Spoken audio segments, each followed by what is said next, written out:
The Torah portion is Genesis 32, verse 3, all the way up through 36, verse 43. But we are going to look at Genesis 32, verse 3, and just read up to verse 12.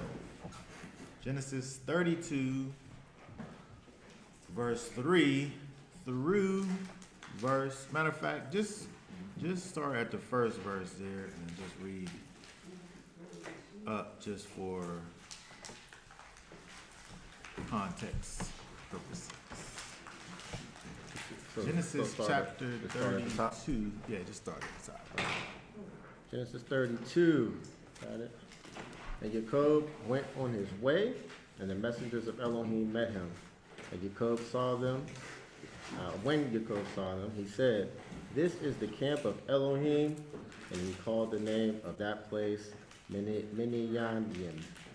And Jacob sent messengers before him to Esau his brother in the land of Seir, the field of Edom, and he commanded them, saying, "Say this to my master Esau, your servant Jacob said this, I have sojourned with Laban and stayed there until now. And I have bulls and donkeys, flocks, and male and female servants, and I have sent them to inform my master to find favor in your eyes."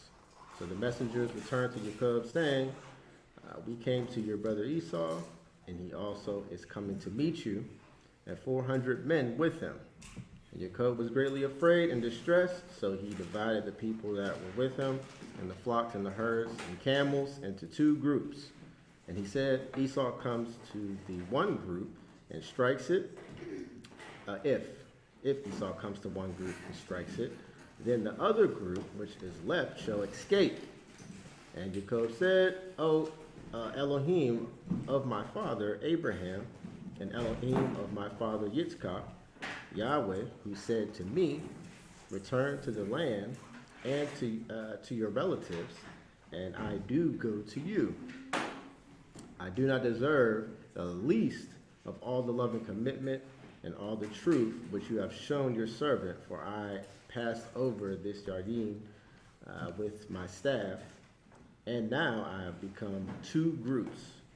Deliver me, I pray, from the hand of my brother, from the hand of Esau, for I fear him, lest he come and shall strike me and the mother with the children. For you said, I shall certainly do good to you, and shall make your seed as the sand of the sea, which are too numerous to count." Okay, very good. So we see here, looking at Yaakov as he is moving, traveling,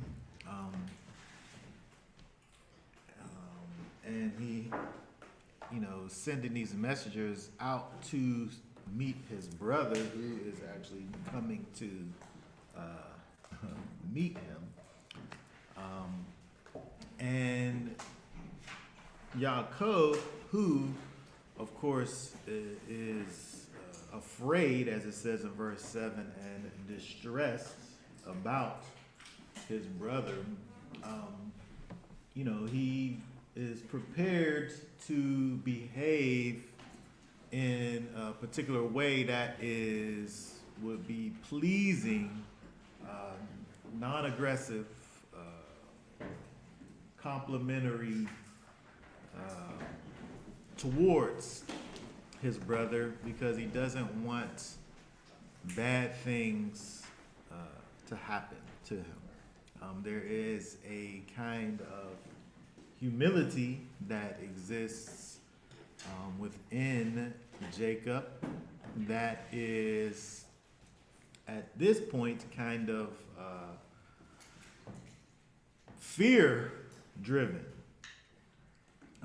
He has some acrite that has been placed into his spirit as a result of the fear and distress that he faces, knowing that he is going to be meeting with his brother, who wants bad things to happen to him.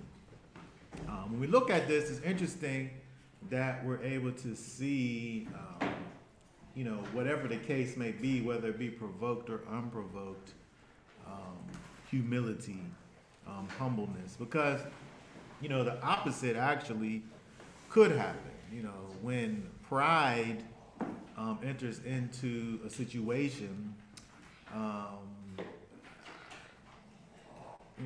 speaking from experience as a man, at times, people present you with a particular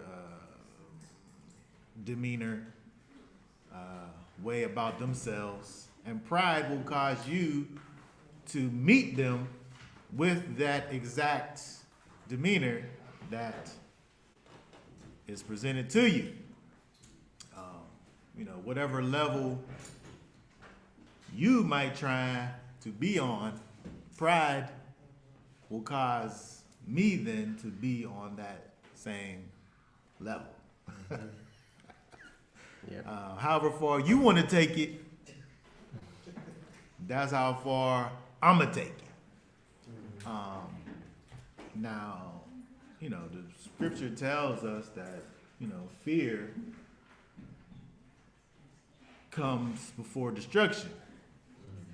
That type of behavior, possibly, it could work out in your favor. You could, potentially, overpower and dominate the person that is coming at you with aggression, the person that you choose to meet with that same aggression. You could potentially come out on top. However, the possibility is there for you actually to also not come out on top, because of pride. And so when you think about the character of the Most High that you're actually supposed to be exhibiting, when you realize that you have a person, adversary, coming against you, what would happen if you decided to greet that person with humility? What would happen if you had unprovoked humility? Here we see this is provoked humility that we'll see from Yaakov. He's ready to bless his pursuer with gifts, and which I don't know why it's not bribes. Can we call them bribes? I feel like it's bribes, but it's provoked humility. But we're still able to see, I think, whether it's provoked or unprovoked, the way in which one actually should behave. So I thought it was interesting when we look at his actions and see the place that fear puts him. That fear actually is bringing him to a right place, where the opposite, pride, would most likely move him away from the actions that he actually should be, operating in. We see kind of a similar thing going on where we see Yaakov going before the Father again. So he's in this fear and he's in this distress where he finds an opportunity to go before the Father to be reassured in his pursuits, reminding the Most High, you said that you would get me over to this place. Remember that you said that you were going to, cause my seed to be great. Remember that when I get over here with my brother who's pursuing me, don't let him overtake me. We talked a little bit about this last week with the idea, of course, the Most High doesn't forget, but we see that Yaakov is, really bringing these things to his remembrance, the fact that the Most High said what he said and he meant what he said, and those things will, in fact, come to pass. There's times when we have to really, because, when we look at the actions of Jacob here, he's encouraging himself in Yahweh. Right? He's encouraging himself in Yahweh. He don't have nobody to say, you can do it. Keep on going. You're going to make it. Right? He don't have a cheerleader that's there to, it's going to be okay. Keep going. All of those things, right? And so him in his petitions to the Most High, he doesn't have to remind anything. The Most High don't need to be reminded. He's reminding himself. So at the same time, he's encouraging himself in the Most High. And so, another thing that when we look at this, it can help us in our kind of everyday situation where, life is happening. Life is going on. Pressures and things are, manifesting themselves. Sometimes, you don't have somebody to say, just, get up, go ahead, do what you got to do. And you got to be that person sometime for yourself.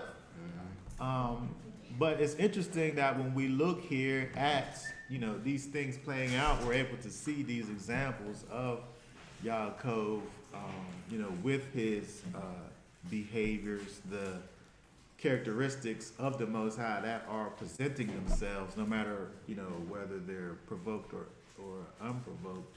And also this idea of him, bringing back to his own remembrances the promises that were previously made, in an attempt to strengthen his own resolve to move forward. And so it's interesting, when you look at these things, you're able to see these various little lessons that help us, today in our lives. Does anybody have any thoughts, questions, comments? I do, because Jacob, what I was just thinking about when you were talking, and how he sent out this quote unquote bride, because, even though he was sending out these gifts, he probably didn't really even have to do that, because even when Laban was pursuing him, and Laban felt like he had, Jacob literally had these men's things. He had Laban's daughters, well, that's what Laban thought, at least. But he had what Laban thought was his kids, and he had what Laban thought was his sheep. And he has what Esau thinks is his birthright.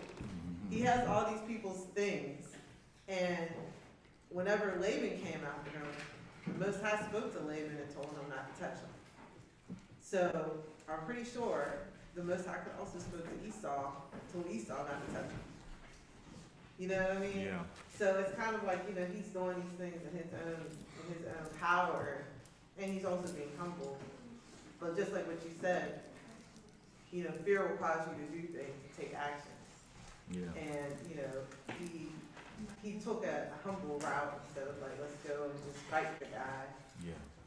But at the same time, he did a lot of stuff that he may not have had to do. Yeah. And he is the thing that I like about when we look at these things is that we see these men, our forefathers, behaving as men. We look at them in the scriptures, and they're kind of these these figures that we look to. But at the end of the day, they're men. They're men, and they behave as men, and they do and say things that we are able to identify with. They're not superheroes. They're regular guys.